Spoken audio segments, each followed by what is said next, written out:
Hello guys, in today's video I will be showing you how to fix Uno keeps crashing problem. So the answer is easy. Just go to the settings and then scroll down to the apps section and then go to the search and search Uno and then go to the storage, and here you will find this clear cache option. Click on it. Now you can go check it if it works, and if it didn't you can try to restart your phone or turn the Wi-Fi off and on, or the Bluetooth or the airplane mode.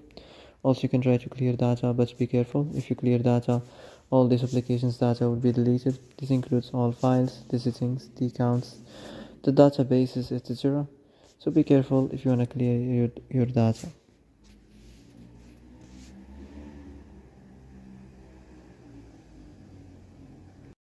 And that's it for today's video. I hope this is the answer you've been looking for. If you like this video, don't forget to like and subscribe, and see you in the next video. Thanks for watching.